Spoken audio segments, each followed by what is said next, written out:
आज हम लोग टैली पर सीखेंगे कि कैसे कंपनी क्रिएट की जाती है।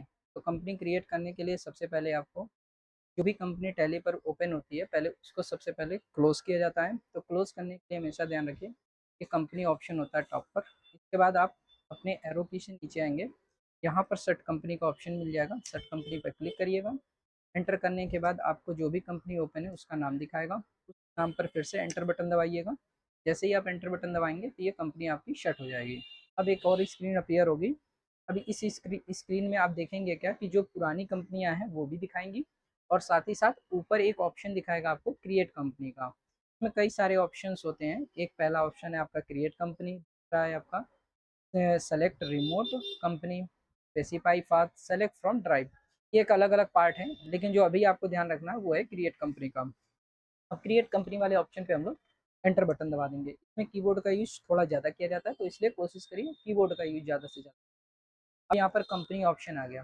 कंपनी ऑप्शन, कंपनी नेम में आप सबसे पहले किसी कंपनी का नाम डाल देंगे, जिस भी नाम से आप कंपनी बनाना चाहते हैं आप बना लीजिए। मैंने अपनी कोचिंग के नाम से बना दिया। मैंने बनाया AI zone computer centre. Enter button दबाया। देन मेलिंग नेम आता है। मेलिंग नेम का मतलब क्या होता है, जब भी आप कोई आपकी कंपनी में कोई लेटर, कोरियर या कोई इन्फॉर्मेशन आती है तो वो किसके नाम से है, तो हमेशा कंपनी के नाम से आनी तो सेम नेम है। आपको बस एंटर बटन करके नीचे आ जाना है। एड्रेस में आ गया। अब यहाँ पर आपको एड्रेस में अपनी कंपनी का एड्रेस डाल दीजिए। अभी आपके पास चूंकि कंपनी का कोई एड्रेस नहीं होगा तो आप वहाँ पर ऐसे ही कोई नाम डाल दीजिए, एड्रेस अपने ही घर का डाल दीजिए। बचा हुआ जो भी पार्ट है वो भी अपना कंप्लीट कर लीजिए। जैसे ही एक पार्ट कंप्लीट करके नेक्स्ट पार्ट में आएंगे तो आपका स्टेट पूछेगा, तो जिस भी स्टेट से आप रहते हैं उस स्टेट का नाम दीजिए, या जिस स्टेट में आपकी कंपनी है वो स्टेट यहाँ से सेलेक्ट कर लिया जाएगा। इसके बाद कंपनी का पिन कोड पूछेगा, तो यहाँ पर आप कंपनी का पिन कोड डाल दीजिए।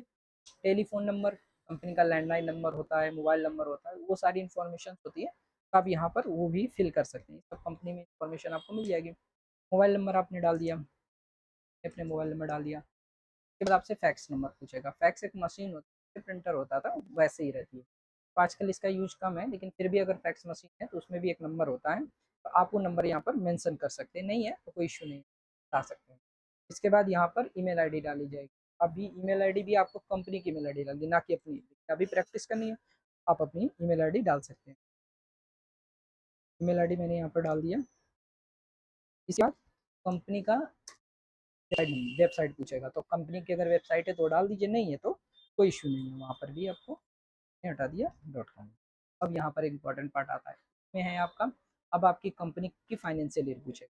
तो कंपनी का ध्यान रखिए, जब भी स्टार्टिंग होती है कंपनी हमेशा 1 अप्रैल से होती है। बुक बिगिनिंग फ्रॉम का ये मतलब होता है कि कंपनी आपकी किस डेट से स्टार्ट हुई उसे बोलते हैं बुक बिगिनिंग फ्रॉम। अब बुक बिगिनिंग फ्रॉम की डेट जो भी होगी तो वो आपने डाल दिया। जैसे मान लीजिए मेरी कंपनी 1 अक्टूबर को स्टार्ट हुई, तो मैंने यहाँ पर 1/10 डाल दिया, 1/10 डाला, एंटर। नहीं तो आप अभी प्रैक्टिस करने के पर्पज से हैं तो आप अपना 1/4 ही डाल दीजिए, कोई कोई दिक्कत नहीं है। एक डाला, नेक्स्ट मतलब आपको बता दें फाइनेंशियल करेंगे, एंटर करेंगे।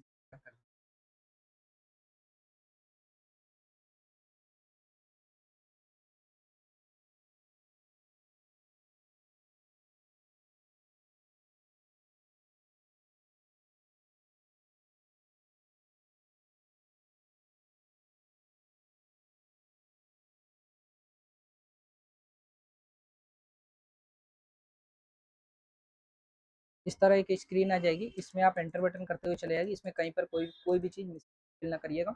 बस जीएसटी वाले ऑप्शन को आप इसमें अभी नो कर दीजिएगा। अभी मैं चूंकि जीएसटी नहीं बता रहा हूँ, अभी आपको नॉर्मल कंपनी बता रहा हूँ, तो यहाँ पर जीएसटी कर दीजिएगा। एंटर करते हुए चले आइएगा, एंटर कर दीजिएगा। एंटर कर दिया। अब आपके पास इस तरह की स्क्रीन आ जाएगी। अब इस स्क्रीन को बोलते हैं हम लोग गेटवे ऑफ टैली। यहाँ पर आपको अपनी कंपनी दिखेगी। ध्यान रखिए, कंपनी में और कोई दूसरी कंपनी यहाँ पर ओपन नहीं होनी चाहिए। अक्सर स्टूडेंट क्या करते हैं कि कंपनियां खुली रहती है फिर इसको शट करते नहीं है और डायरेक्ट कंपनी बनाने लगते हैं, तो वो आपको नहीं करना है। तो आपको ध्यान रखना है कि आपकी कंपनी ओपन होनी चाहिए, बाकी यहाँ पर कोई स्क्रीन नहीं दिखना है। साथ ही यहाँ पर आपको अब एक ऑप्शन दिखेगा आपको गेटवे ऑफ टैली, और ये जो ऑप्शन आपको दिख रहे हैं यही सारे ऑप्शन हम लोग पढ़ते हैं। तो इसमें जो पहला ऑप्शन है उसमें देखिए, जो फर्स्ट ऑप्शन है उसमें आपको क्रिएट ऑप्शन है। जैसे ही आप क्लिक करेंगे वैसे ही कई सारे ऑप्शंस दिखेंगे। तो पहला ऑप्शन है group, ledger, currency, voucher types, stock groups, category, unit, godown. तो अभी आपको इसमें से कुछ भी नहीं पढ़ना। अभी आपको मैं लेजर बताऊंगा कैसे आपको लेजर क्रिएट करना है। तो ध्यान रखिएगा कि आपको लेजर क्रिएट करना है तो लेजर वाले ऑप्शन पे एंटर कर दीजिएगा। एंटर करने के बाद इस तरह का आपके पास इंटरफेस आ जाएगा। अब इस इंटरफेस में सबसे पहले पूछ रहा है कि लेजर का नाम। तो जैसे एक लेजर होता है, आपको मैं लेते हैं जैसे बैंक अकाउंट, एक लेजर का नाम लिया मैंने बैंक अकाउंट, ये आपके लेजर होते हैं। बैंक अकाउंट लिया, एंटर किया, इलास में कुछ भी नहीं फिल करना है आपको, एंटर करके आएंगे नीचे, अंडर पूछता है। तो ध्यान रखिए बैंक अकाउंट का जो अंडर ग्रुप होता है वो बैंक अकाउंट होता है। तो साइड की लिस्ट में ये देखिए, आप इधर साइड की लिस्ट में तो आपको बैंक अकाउंट देखने को मिलेगा। आप यहाँ पर एंटर बटन कर दीजिएगा। अब जो भी इन्फॉर्मेशन दिख रही है अभी इसको फिट कर दीजिए। अभी इसमें से किसी भी इन्फॉर्मेशन को आप फिल ना करिएगा, सिर्फ आप एंटर बटन दबाते हुए नीचे चले। मेरे पास आ गया। अब मैं दूसरा कोई लेजर ले लेता हूँ, जैसे मैंने ले लिया सैलरी अकाउंट। सैलरी अकाउंट, अब जो सैलरी होती है वो हमारे लिए एक प्रकार का इनडायरेक्ट एक्सपेंस का काम करता है। तो यहाँ पर हम लोग सैलरी अकाउंट, और यहाँ पर इनडायरेक्ट एक्सपेंस साइड की लिस्ट में जाइए, और यहाँ पर आपको इनडायरेक्ट एक्सपेंस एंटर किया, एंटर किया, एंटर एंटर, तो आप अपनी स्क्रीन पर आ जाएंगे। अब आपको चूंकि बैक जाना है तो स्केप बटन का यूज किया जाता है, इससे आप क्या कर सकते हैं, बैक आ सकते हैं। ये देखिए मैं बैक आ गया, और एक बार और स्क्रीन करेंगे तो फिर से मैं अपनी स्क्रीन पर आ गया। ये आपकी मेन स्क्रीन होती है, इसी को हम लोग बोलते हैं गेटवे ऑफ टाइम। अब जो लेजर मैंने बना रखे हैं, अगर मान लीजिए उसे देखना है कि वो मेरे कौन कौन से लेजर बन गए हैं, या मुझे अपने लेजर में कोई चेंजेस करने हैं, तो फिर क्या करेंगे आप, अल्टर ऑप्शन का यूज करेंगे। अल्टर ऑप्शन पे जाइएगा, क्योंकि आपने क्या बना रखा है, लेजर चेक करना है तो लेजर वाले ऑप्शन पे, जो भी लेजर आपने बना रखे हैं, बनाए हैं, वो सारे यहाँ पे लेजर दिखेंगे। दो लेजर आपको पहले से दिख रहे हैं, एक कैश और एक profit and loss. By default tally में कैश और प्रॉफिट एंड लॉस का लेजर पहले से बना होता है, इसलिए इनके लेजर कभी मत बनाइए। मान लीजिए बाई मिस्टेक किसी लेजर में कोई मिस्टेक समझ में, मैं उसको चेक करने के लिए, जैसे सैलरी में दिख रहा है कि मैंने अकाउंट वर्ड नहीं लिखा, तो मैं क्या करूँगा, सैलरी वाले वर्ड पर करूँगा, तो देखिए मेरा अकाउंट लेजर ओपन हो गया। अब इसके आगे मुझे क्या करूँगा, अकाउंट वर्ड और ऐड कर दूंगा, अकाउंट वर्ड ऐड कर दूंगा, एंटर बटन दबाऊंगा, और एंटर बटन से ठीक है, देखिए जो लेजर था वो सही हो गया, अकाउंट वर्ड वर्ड ऐड हो गया। आगे बढ़ेंगे, सर हम लोग कंपनी में, कंपनी टैली पर कंपनी बना सकते हैं और लेजर क्रिएट कर सकते हैं। नेक्स्ट वीडियो में हम लोग यूनिट बनाना और आइटम बनाना। Thank you.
ठीक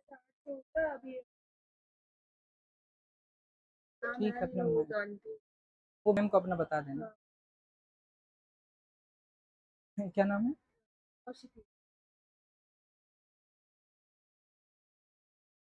आगे कुछ लिखते, फादर नेम बता दीजिए।